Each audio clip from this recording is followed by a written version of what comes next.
नमस्कार दोस्तों। दिल्ली के अंदर एक ऐतिहासिक फैसला लिया गया है। ये फैसला मेरठ इंस्टीट्यूट ऑफ टेक्नोलॉजी यानी कि MIT Meerut institute of engineering and technology MIT group of India ने पश्चिम बंगाल के हुगली जिले स्थित तपशील जाति आदिवासी प्रकतन सैनिक कृषि विकास शिल्प केंद्र के बीच में शिक्षा, अनुसंधान, सामाजिक विकास को लेकर समझौता यानी कि समझौता ज्ञापन एमओयू पर हस्ताक्षर किए गए हैं। यह एमओयू हस्ताक्षर समारोह कॉन्स्टिट्यूशन क्लब ऑफ इंडिया नई दिल्ली में आयोजित किया गया था, जहां एमआईईटी के ग्रुप के वाइस चेयरमैन श्री पुनीत अग्रवाल और तपशील जाति आदिवासी प्रकतन सैनिक कृषि विकास शिल्प केंद्र के सचिव श्री सोमन कोले ने दोनों ने मिलकर के समझौते के ऊपर हस्ताक्षर किए। यह समझौता के तहत कृषि कौशल विकास, अनुसंधान, प्रशिक्षण, छात्र इंटर्नशिप तथा आदिवासी और वंचित समुदाय के सशक्तिकरण से जुड़ा पहलों में दोनों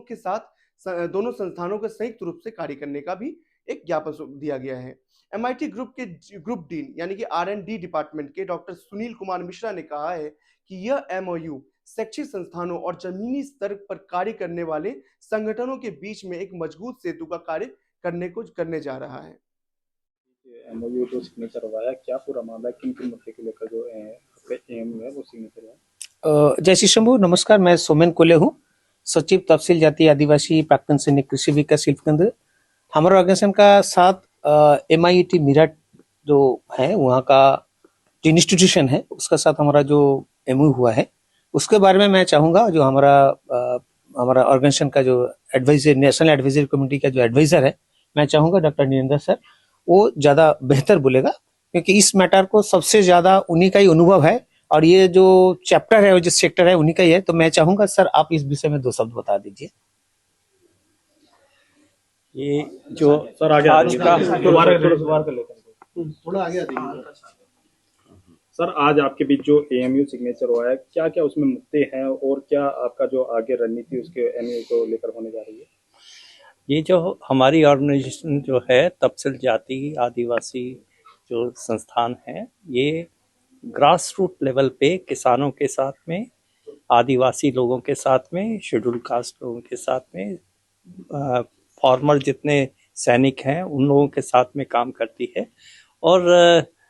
इसके 2000 से ज़्यादा जो है इसके ऑफिसेस हैं और ज़्यादातर ये एरिया जो हमारे कवर्ड होते हैं वो वेस्ट बंगाल है, उड़ीसा है, नॉर्थ ईस्ट है और भी पार्ट्स ऑफ इंडिया है, वहाँ भी हम लोग काम कर रहे हैं। इसके साथ में जो सिनर्जी जो आज क्रिएट की गई है, एक एकेडमिक इंस्टीट्यूशन जो है एमआईटी ग्रुप ऑफ इंस्टीट्यूशंस जो मेरठ है उनके साथ में हमने एक एमओयू साइन किया है कि आपकी एकेडमिक क्वालिफिकेशंस जो है, एकेडमिक जो स्ट्रेंथ्स हैं उसकी रिसर्चेस को किस तरह से हमारे किसानों तक, हमारे जो लोग जो हैं, हमारी जो पॉपुलेशन है, देश की जनता जो कि इन इंस्टीट्यूशंस का फ़ायदा नहीं ले पाती है, वहाँ तक हम इसको पहुँचा पाएँ, इसके लिए हम लोगों ने आज एक अंडरस्टैंडिंग की है। सर, कौन कौन सी संस्था है जिनके बीच एमओयू सिग्नेचर है? ये एमआईटी ग्रुप ऑफ इंस्टीट्यूशंस है, एमआईईटी है और इसके 4 कॉलेजेस हैं। इसके बारे में हमारे जो वाइस चेयरमैन हैं वो आपको इसके बारे में डिटेल में बताएंगे। सर आप बताइए। एमआईटी ग्रुप जो है ये लगभग 30 साल पुराना ग्रुप है और इसके 4 मेजर एजुकेशनल कैंपस हैं जो कि वेस्टर्न उत्तर प्रदेश और उत्तराखंड में लोकेटेड हैं और हम डाइवर्सिफाइड एकेडमिक कोर्सेज प्रोवाइड करते हैं और हम लोग अटैच्ड हैं डाइवर्सिफाइड यूनिवर्सिटी से, गवर्नमेंट यूनिवर्सिटी से अटैच एफिलेटेड हैं। हम लोग एक्रेडिटेड हैं, सब जो गवर्नमेंट की नॉर्म्स हैं वो फॉलो कर रहे हैं और गवर्नमेंट की जो नई एनईपी पॉलिसी है उसके हिसाब से हम लोग अपने आप को डेवलप कर रहे हैं, उसका पालन कर रहे हैं, जिसमें हम बच्चों को शिक्षा ही नहीं दे रहे हैं, साथ ही साथ में उनको स्किल बना रहे हैं और उनको समाज का एक अभिन्न अंग बनाने की कोशिश कर रहे हैं। ऐसे में हम लोगों ने टाई अप जो किया है केवीएस के साथ, हमारा बेसिक पर्पज है कि हम अपने बच्चे और अपने शिक्षकों के द्वारा हम समाज में जुड़कर हम जो डाउन ट्रॉडन और जो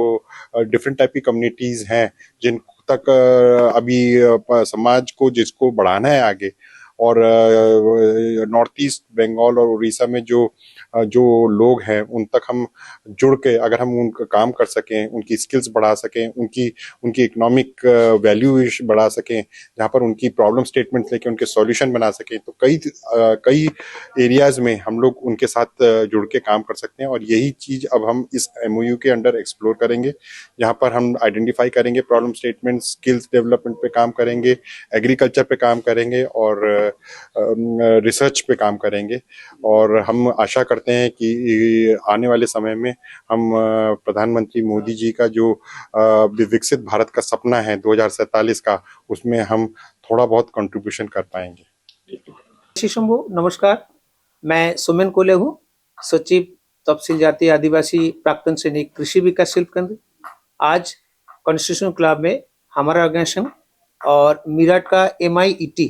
के साथ हमारा एक कोलैबोरेशन या MU स्वाक्षरित हुआ है, जिसमें उनका ऑर्गेनाइजेशन और हमारा ऑर्गेनाइजेशन मिलके समाज के लिए, देश के लिए, युवा के लिए किस तरीके से हम बेरोजगार को रोजगार दिया जाएगा, उसके ऊपर ही हमारा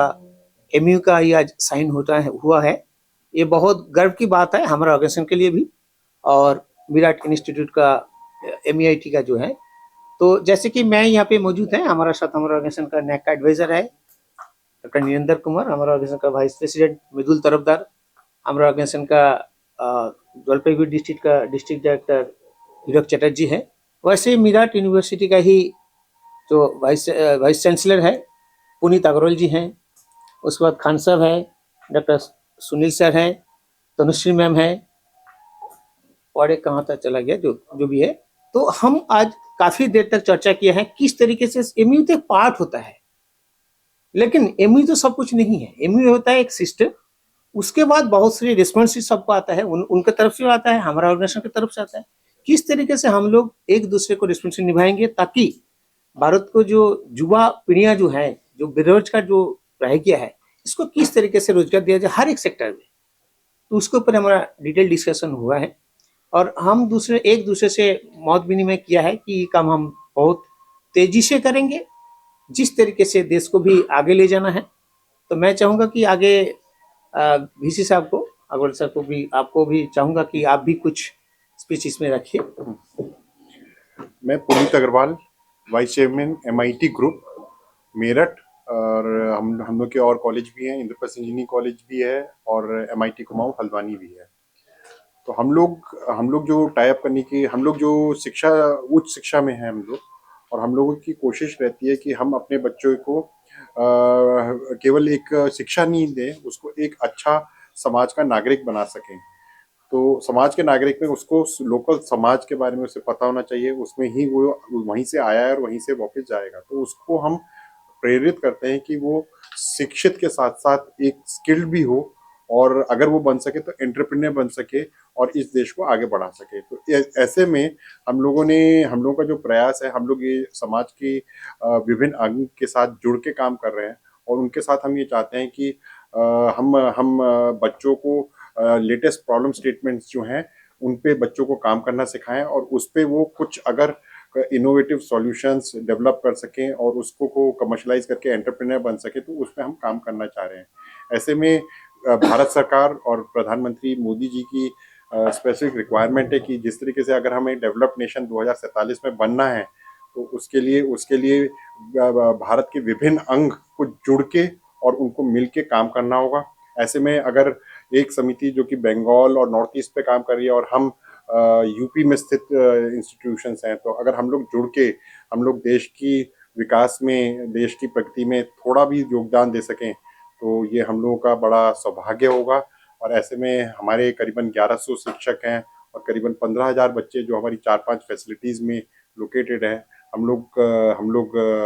KBSK के साथ जुड़ के अगर हम लोग कुछ समाज का उद्धार कर सकें, तो ऐसा हम लोग का आशा है। तो मैं चाहूंगा कि, और एक मिनट, हम चाहूंगा कि हमारा ऑर्गेनाइजेशन का जो NAC का एडवाइजर है और हमारा प्रोजेक्ट डायरेक्टर है डॉक्टर निरेंद्र सर को भी इस विषय में, आज के जो प्रोग्राम हमारा हुआ है, तो इसमें भी हम चाहते कि 2 शब्द आप ही बोलिए। आज 30 जनवरी को 2026 में कॉन्स्टिट्यूशन क्लब ऑफ इंडिया में न्यू दिल्ली में एक MOU साइन किया गया है एक एकेडमिक ग्रुप ऑफ इंस्टीट्यूशंस के साथ में और एक सामाजिक संस्था जो कि वेस्ट बंगाल और पूरे देश के अन्य भागों में भी अपने लक्ष्यों को प्राप्त कर रही है, जिसमें समाज के हर वर्ग को, चाहे वो शेड्यूल कास्ट हैं, शेड्यूल ट्राइब्स हैं, या सैनिक हैं, या एक्स सर्विसमैन हैं, या कृषि के क्षेत्र में काम करने वाले लोग हैं, या समाज के किसी भी अन्य क्षेत्र में काम कर रहे हैं, उसमें हम भारत सरकार के जितने भी प्रोग्राम्स हैं उनको कैसे जल्दी से जल्दी इसको हम इम्प्लीमेंट कर पाएँ और अपने देश को समृद्ध कर पाएँ, उसके लिए एक सिनर्जी क्रिएट की गई है एक एकेडमिक इंस्टीट्यूशंस में और साथ में समाज के कमज़ोर वर्ग के ग्रास रूट लेवल के लोगों के साथ मिल के चलने की एक भावना। जब हम कहते हैं कि एकेडमिक का जो फ़ायदा जो है हमारे किसानों को, समाज के छोटे लोगों को नहीं मिल पाता, गांव में रहने वाले लोगों को नहीं मिल पाता, उसमें किस तरह से सामंजस्य स्थापित हो, इसके अंदर हमने एक MOU को क्रिएट किया है, जिसमें हम रिसर्च को भी इन्वॉल्व करेंगे और हम अपने देश को पहली पंक्ति में विश्व की लेके आना चाहते हैं। ये हमारी उम्मीद है इस MOU के द्वारा। एक छोटा सा कदम है, लेकिन इसके लिए हमने डिटेल के अंदर आज चर्चा भी की है। क्या हमारी मोडस ऑपरेंडी रहेगी, हमारे कैसे शॉर्ट टर्म गोल्स होंगे, मीडियम टर्म गोल्स होंगे, लॉन्ग टर्म गोल्स होंगे, और इसका एक परमानेंट सेक्रेटेरिएट आपस में बैठ के बनाया जा रहा है और वो आज से ही शुरू हो चुका है और इसलिए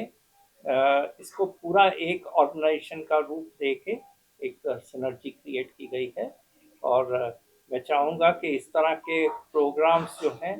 बाकी लोग भी करें, बाकी इंस्टीट्यूशंस भी बढ़ चढ़ के आगे आएं, तभी हमारा देश का आखिरी सीढ़ी पे बैठा हुआ इंसान भी जो है वो भी तरक्की के शिखर पे पहुंच पाएगा। धन्यवाद। सर एक सवाल था कि प्राइमरी फोकस क्या रहेगा सर आपका? प्राइमरी फोकस हमने जो डिसाइड किया है, हम 3 सेक्टर्स में इनिशियली काम करेंगे। एक एग्रीकल्चर है, दूसरा हम लोग है ना रिन्यूएबल एनर्जीज पे काम करेंगे। ये हमारे प्राइमरी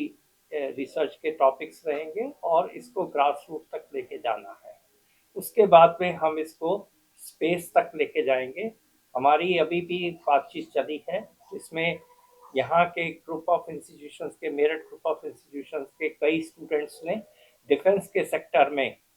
ड्रोन के सेक्टर में या स्पेस के सेक्टर के अंदर बहुत बड़ी बड़ी उपलब्धियां प्राप्त की है, जिसका के ग्रास रूट तक या सरकार तक उसकी उपलब्धि पहुंच नहीं पा रही है, उसको भी हम वहां तक लेके जाएंगे। सर आजकल ये प्रॉब्लम आती है यूथ जनरेशन में कि स्टार्टअप करना सब चाहता है, लेकिन फाइनेंशियली प्रॉब्लम्स होते हैं काफी लोगों को। हाँ, फाइनेंशियल की ही हमारी ये सिनर्जी क्रिएट की गई है। फाइनेंस के लिए कोई समस्या नहीं रहेगी और एकेडमिक जो है और टैलेंट की जो कमी है वो ये इंस्टीट्यूशंस प्रोवाइड करेंगे और जहाँ तक फाइनेंस का सवाल है उसमें हम लोग CSR के फंड्स हैं या फिर इंडस्ट्री के फंड्स हैं या सरकार ने एक रिसर्च का फंड रखा है जो कि करीबन 2 लाख करोड़ रुपए का है हर साल, उसको हम इस्तेमाल करके अपने प्रोजेक्ट्स के द्वारा डिफरेंट मिनिस्ट्रीज के साथ के अंदर हम कोलैबोरेट करके इन